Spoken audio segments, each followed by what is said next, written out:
Messieurs, vous avez envie de changement? Regardez Quentin.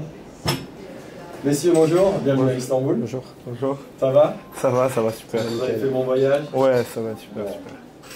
On a déjà aussi terminé l'intervention dans ton cas de figure, Enzo, on est le lendemain de ton intervention. Mais dans un premier temps, tu es venu accompagné de ton cousin, Quentin, qu'on a eu l'occasion de prendre en charge. Donc là, il y a à peu près 8 mois. Un peu plus Ouais, c'est au mois de janvier. Au mois de janvier. Mi-janvier. On va déjà dans un premier temps parler de son expérience et puis comme il est dans le processus de repousse, donc on va prendre un petit peu ses impressions, comment il a vécu cette période où justement l'après-greffe.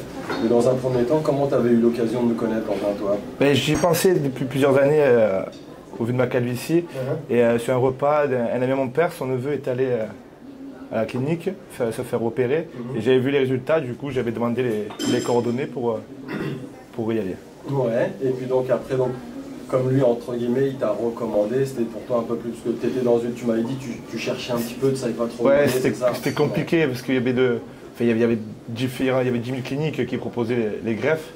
Donc savoir la bonne clinique où aller était compliqué de faire le choix. Ouais, donc lui, vous avez eu un échange avec lui au départ, il t'a un petit peu... C'est ça, il m'a un peu montré, il m'a montré un peu la clinique, les photos, les résultats. Ok, puis ensuite tu as pris contact avec lui. C'est ça.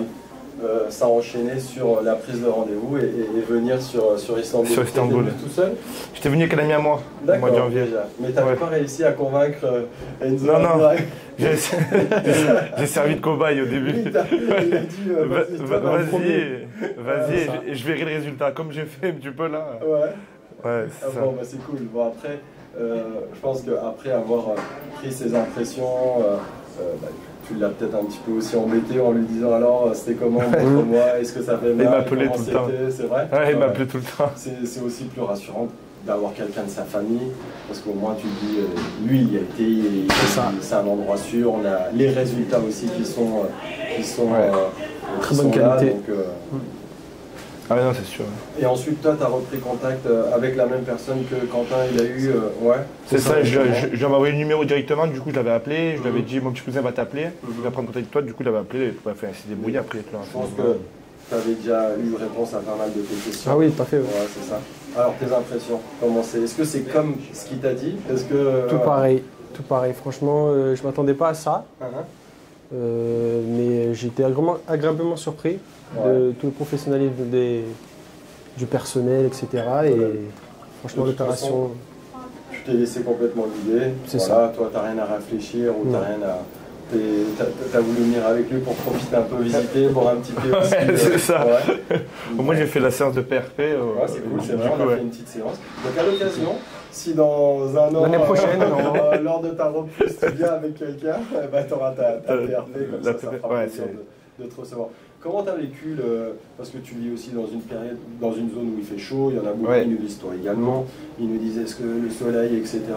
Est-ce que pour toi ça ne va pas déranger plus que ça. Voilà. Ça va pas déranger, tu prends un petit peu des précautions parce que c'est au début, mais après ça n'a pas modifié ma vie. Quoi. Voilà, c'est ce que je veux dire dans ton quotidien, le mois où, parce que ce matin on a fait la partie post-opératoire où on a expliqué les précautions à prendre, c'était pas quelque chose de lourd, où ça a changé ta vie. Il y a 10 jours où il faut être faire attention parce que c'est les premiers soins, tout ça, mais après ça ne modifie pas le quotidien de la vie.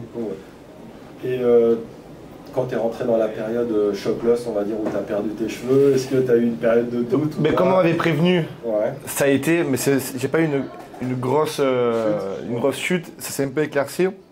Mais comme on m'avait prévenu, je m'étais laissé guider, j'avais dit on verra. Et du coup, j'ai encore plus de masques qu'avant que j'étais. C'est vrai? Ouais. Cool. J'ai vraiment beaucoup de masques, c'est incroyable. On te l'a dit ce matin que tu vas rentrer dans une période de chute, c'est vrai qu'il y a toujours ces questionnements à se dire. C'est psychologique, c'est la peur. Tu as besoin d'être rassuré quand même. Ouais, ça y fait beaucoup. Mais après, il y en a, sur WhatsApp, c'est Nadia, il me semble. Elle envoie tout le temps des WhatsApp. Elle répond aux questions rapidement. Ça rassure. Ouais, ça rassure. Donc, dans ton cas de figure, le suivi était super, nickel. Donc, ça t'a permis de réajuster s'il y avait des choses. Même si on a des questions sur n'importe quoi, je demandais, elle me disait non, fais pas ça, ça le fait pas, ça attend. Après, tu as pu le convaincre pour dire. Du coup, après, j'ai venu, il m'a dit c'est bon, j'y vais. Vas-y, maintenant, j'y vais. Passe le cap. En soi, l'intervention, donc on parlait de la logistique, tu disais tout le monde était professionnel, super, la prise en charge. Est-ce que l'intervention, elle était lourde? Est-ce que c'est dur, ça fait mal? Des choses, tu sais, on a tout le temps ce genre de crainte. Ouais, juste les piqûres d'anesthésie qui ont fait un petit peu mal, mais après en soi, ça allait. Ça passe. Dans la globalité, ça allait. Ok, ouais. ça va. Et par rapport à... après toi, c'est vrai que tu as eu l'occasion de venir par le biais de ton cousin, mais tu avais quand même des craintes malgré en disant je vais à l'étranger me faire greffer les cheveux. J'avais un peu de crainte au début, ouais.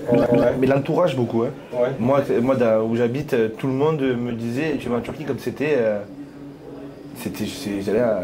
Oui, un pays du tiers-monde. Ouais, c'est ça. Et puis, t'es sûr, ça va marcher. Enfin, t'es surpris quand t'arrives, tu vois les locaux, tu vois la ville, super tu propre, vois au pays. Ouais, mais c'est même plus clean que c'est une clinique en France. Ouais.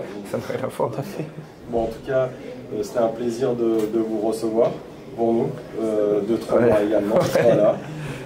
On partage un petit thé, on a fait un petit peu aussi Cosette tout à l'heure, donc vous allez un peu profiter, on va vous libérer d'Istanbul, vous allez voir un match ce soir. Ouais, c'est ça, on fait Amusez-vous bien en tout cas. En tout cas, on vous remercie de votre confiance, merci de ta confiance, merci de la tienne.